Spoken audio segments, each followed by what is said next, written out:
Jeshi laendelea kusonga mbele katika mji mkuu wa Khartoum dhidi ya wanamgambo. Kufuatia kutekwa tena kwa ikulu ya rais mjini Khartoum, jeshi limeendelea kusonga mbele katika mji mkuu siku ya Jumamosi Machi 22 mwaka 2025. Majengo mengine kadhaa muhimu yaliangukia mikononi mwa wanajeshi wa Jenerali Abdel Fattah Abdelrahman Burhan, ikiwa ni pamoja na benki kuu na jumba la makumbusho la kitaifa. Mafanikio ya kiishara yanakuja makubwa na ya haraka kwa Jenerali Abdel Fattah Abdelrahman Burhan katika mji mkuu ulioharibiwa na miaka miwili ya vita vya kikatili vya wenyewe kwa wenyewe ambavyo ni vigumu kukadiria kwa usahihi idadi ya watu waliopoteza maisha.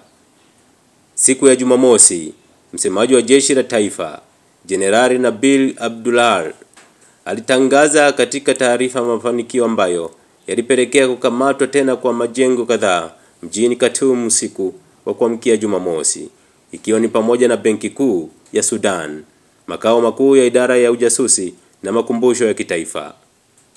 Pia alisema jeshi liliwaangamiza mamia ya wanamgambo waliojaribu kukimbia, taarifa ambayo ni vigumu haiwezekani kuthibitisha.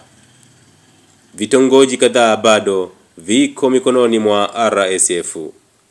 Kukamatwa kwa majengo haya muhimu kunafuatia kukamatwa kwa ikulu ya rais siku moja kabla na kuandamana kama kawaida na video ya ushindi zilizorushwa kwenye mitandao ya kijamii.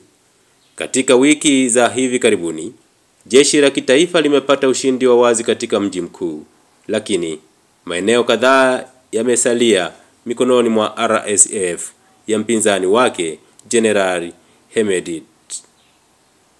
Wakati huo huo, mapigano pia yanaendelea huko Darfur.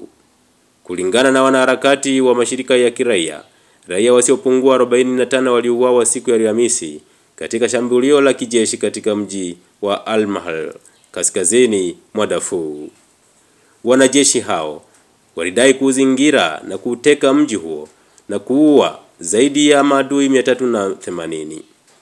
Eneo kubwa la Darfur karibu lote liko chini ya udhibiti wa RSF, ambayo hata hivyo imeshindwa kukamata mji wa El Fasher.